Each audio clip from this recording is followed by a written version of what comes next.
Lalu apa dampaknya melemahnya nilai tukar rupiah terhadap dolar Amerika? Padahal ini menguntungkan beberapa sektor. Kami telah mengundang atau tersambung dengan salah satu pengamat ekonomi dari Universitas Sriwijaya, ada Pak Sukanto melalui sambungan virtual. Halo, Assalamualaikum. Selamat siang, Pak Sukanto. Selamat siang, Pak Firsa. Baik, sebelumnya terima kasih Pak Sukanto udah bergabung di Liputan Metropolis Siang. Pak Sukanto, mudah-mudahan tidak bosan ya Pak ya, kita undang untuk kita berbincang terus ini terkait dengan topik yang aktual. Tentunya terkait dengan tadi satu paket berita yang telah disajikan ke pemirsa, bahwa ternyata nilai tukar dolar terhadap rupiah ini ternyata justru ya menguntungkan beberapa sektor. Nah, untuk mengawali perbincangan, mungkin Bapak bisa menyampaikan terlebih dahulu Pak, untuk sejauh ini sempat rupiah kabarnya sempat nilai tukar dolar terhadap rupiah ini sempat menguat. Nah, apa sebenarnya dampaknya kepada perekonomian di Indonesia khususnya? Silakan Pak. Oke, baik Pak Firsa. Jadi memang tren penguatan nilai tukar dolar ya terhadap rupiah, artinya nilai kita kan terdepresiasi ya, atau mengalami penurunan. Nah, ini bukan hal yang pertama terjadi di Indonesia. Jadi kita punya catatan sejarah sejak tahun 98 ya, ketika krisis moneter.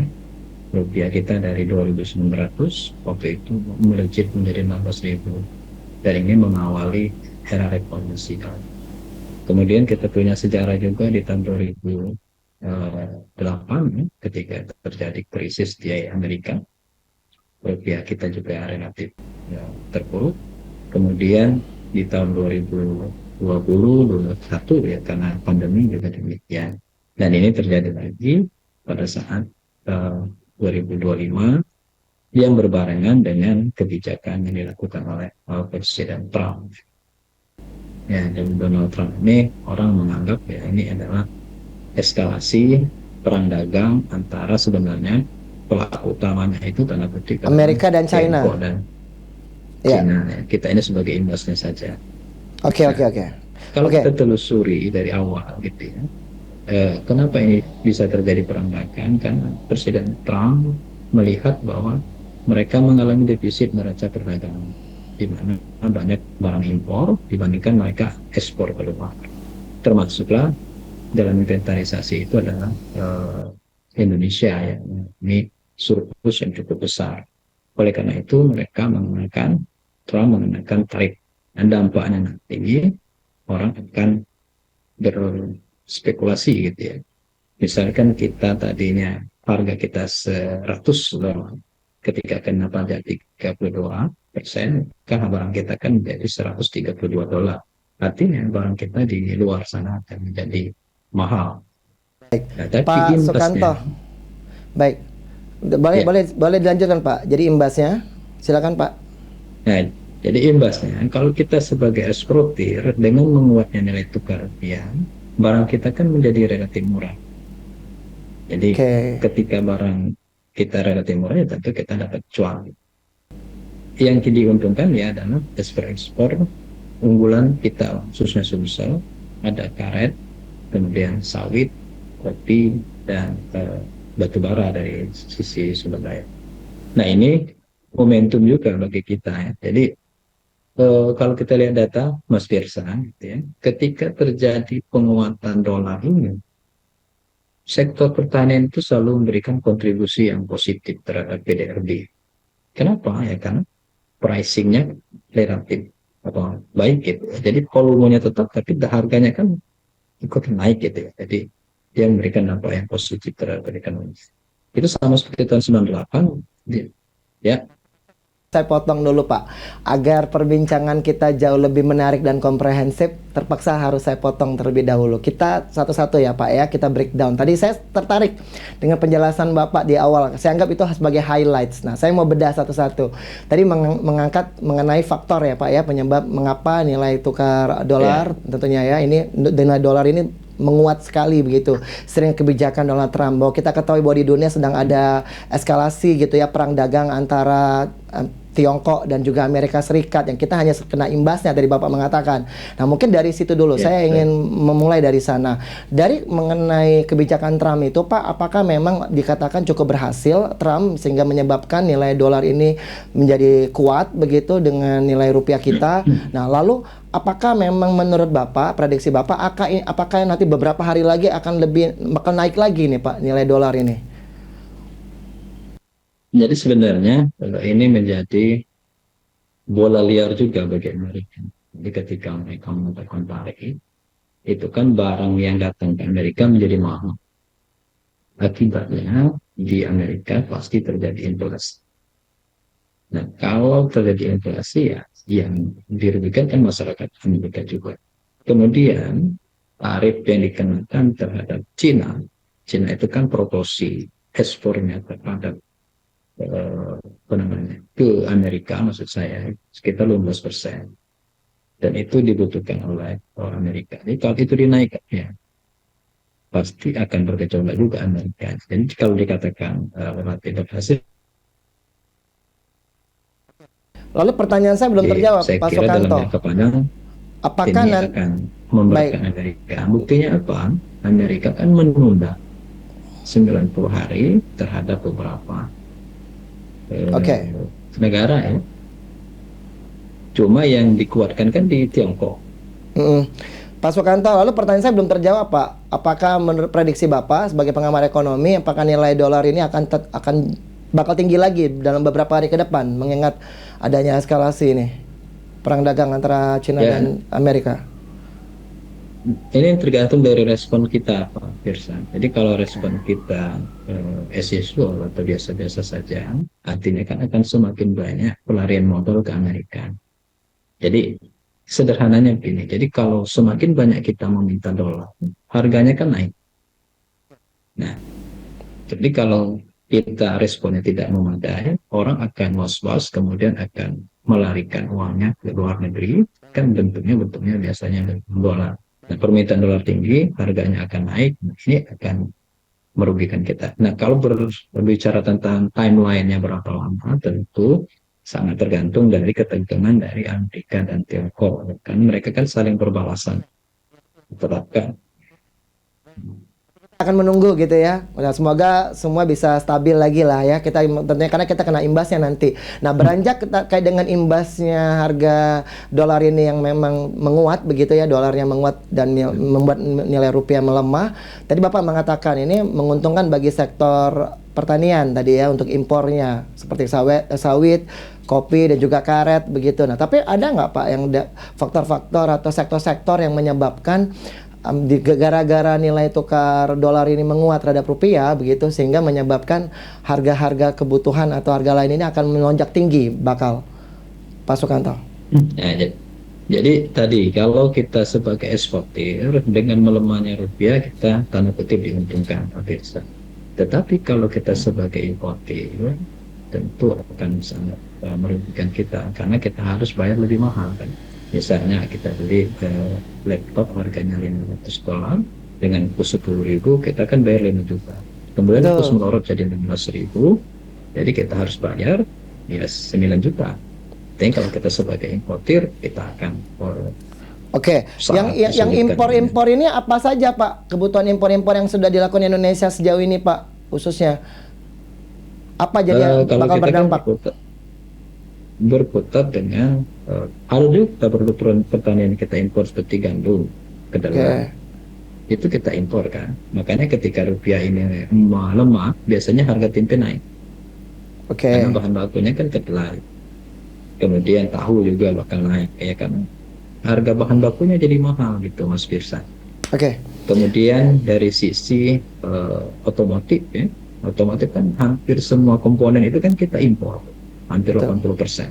Ya, suku cadangnya ya. Dengan melemahnya rupiah, tentu harga otomotif juga akan. Nah, tapi produk pertanian yang menjadi ekspor andalan ekspor kita itu akan menjadi menjadi menguntungkan. Seperti yang saya sebutkan tadi, itu sawit, karet. Karena kita jual kan, dan kita jual kita dapat lebih banyak rupiahnya. Kalau untuk bahan bakar minyak BBM, Pak Sukanto, apakah juga akan berdampak, Pak? kemungkinan besar? Ya tentu karena proporsi BBM itu kan kita impor tuh. Kita bukan negara sebagai net eksporter lain kita, tapi kan kita mengimpor, makanya sangat tergantung dari fluktuasi kurs itu. Jadi kalau kursnya melemah, ya kita bawa blur lah kalau bahasa Palembang itu ya, karena harganya pasti naik kan, karena kita membelinya dari luar dan kita belinya bukan dalam bentuk lain, kita belinya dalam bentuk di kursnya itu kan dolar. Iya. Pak Sukanto, seiring dengan naiknya harga dolar ini Pak ya, menyebabkan juga ada yang fenomenal gitu, biasanya fenomena tren mengenai jual beli emas begitu Pak, biasanya sering terjadi di masyarakat. Nah, sebagai pengamat ekonomi Pak Sukanto memaknai fenomena ini seperti apa Pak? Kenapa masyarakat begitu berbondong-bondong untuk melakukan transaksi emas ketika dolar ini naik? Nah, jadi secara data historis juga Pak Pirsa, perilaku pembelian emas ini kan sangat ditentukan oleh beberapa faktor. Salah satunya adalah ketidakpastian ekonomi. Jadi orang ketika ekonomi itu dianggap tidak pasti atau uncertain, itu maka akan mengalihkannya dalam bentuk yang tidak terkontaminasi tanda petik oleh inflasi. Salah satunya adalah logam mulia itu. Jadi nilainya itu stabil. Nah, dalam pembelian logam mulia ini kan aspek spekulasinya tinggi kan, spekulasi tinggi. Ada yang membeli untuk dipakai, ada juga yang menjual kembali. Jadi kalau Mas Pirsa ingin investasi menjual kembali dengan membeli sekarang, tentunya harus spekulasi dulu kan, jangan-jangan turun tuh harga emas. Tetapi kalau Mas Pirsa untuk menyimpan, ya silakan saja begitu kan, harganya pasti naik. Oke, masih spekulatif lah ya. Ini kan naik. Oke, tergantung sekitar 10% per tahun. Oke. Artinya ya masih menjanjikan ya untuk investasi ya, artinya ya Pak Sukanto ya. Ya di tengah ketidakpastian seperti ini ya, yang pasti itu adalah menyimpan dalam bentuk emas. Maka emas dikatakan sebagai safe haven itu. Baik, lebih aman lah, lebih aman. Ya. Baik, lebih aman. Dia tidak tergerus dengan inflasi. Baik. Jadi wajar saja gitu ya kalau fenomena itu menjadi selalu yang dilakukan oleh masyarakat ya, sering dengan kenaikan ini. Nah, kalau bicara langkah apa yang strategis yang harus dilakukan oleh pemerintah tentunya untuk bisa membuat nilai tukar rupiah ini dapat tetap stabil. Untuk sejauh ini masih di angka 17 ribuan ya Pak ya, untuk satu dolar ya. Seperti apa Pak? Sumbang saran dari Anda. Jadi memang depresiasi nilai mata uang rupiah ini kan sangat tanda petik mengkhawatirkan banyak pihak. Kalau dikaitkan nanti dengan fondasi makro, misalnya hutang kita. Jadi kalau hutang kita jatuh temponya saat ini Mas Pirsa, kita bayarnya lebih banyak. Ya orang kita ngincernya $1.15.000, terus kita harus bayar $1.17.000. Kan kita ruginya 2.000 kan secara sederhana. Nah, oleh karena itu kita menghimbau jangan terjadi panic buying atau ikut-ikutan. Betul. Panik gitu ya. Panik, sehingga kalau panik biasanya akan disertai oleh spekulasi yang tinggi. Ya, demandnya meningkat. Iya, spekulasi yang tinggi itu kan menyebabkan orang ikut-ikutan FOMO. Betul. Missing itu ya. Betul. Missing out. Jadi ikut-ikutan, akibatnya semakin menimbulkan kekacauan. Jadi tetap tenang. Biasanya kan kalau sudah melewati ambang batas, Bank Indonesia akan melakukan intervensi untuk menstabilkan rupiah. Itu kan ada range. Kalau sekarang kalau indikator di asumsi FOMC sampai 15.000, artinya Bank Sentral juga akan intervensi sejauh itu agar kembali ke koridor itu 10.000-an.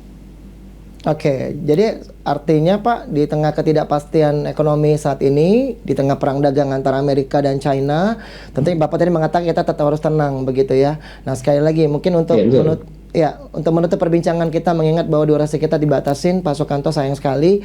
Saya mungkin Anda bisa menutup perbincangan kita dengan mungkin sekali lagi ya, untuk memastikan atau menyampaikan ke masyarakat untuk agar tetap tenang begitu dalam keadaan ekonomi yang tidak pasti ini, dan apa yang sekali lagi yang harusnya dilakukan oleh pemerintah untuk memastikan bahwa nilai agar ekonomi di Indonesia ini tetap akan baik-baik saja, Pak Sukanto. Yang pertama, masyarakat tidak perlu khawatir.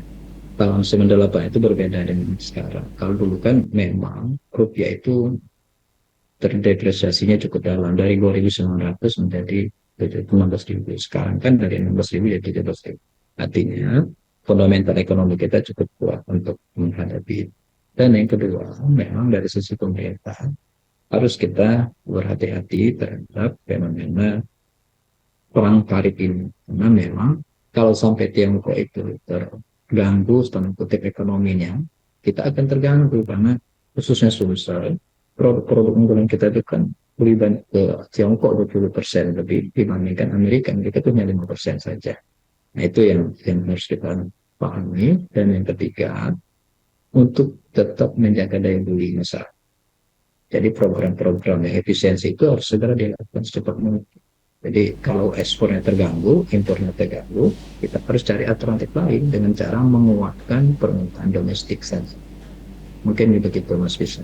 Baik, baik. Terima kasih Pak Sukanto ya, pengamat ekonomi dari Universitas Sriwijaya sudah berbagi informasi pandangannya terhadap dengan keadaan ekonomi kita, mengingat bahwa saat ini dolar menguat tentunya terhadap rupiah.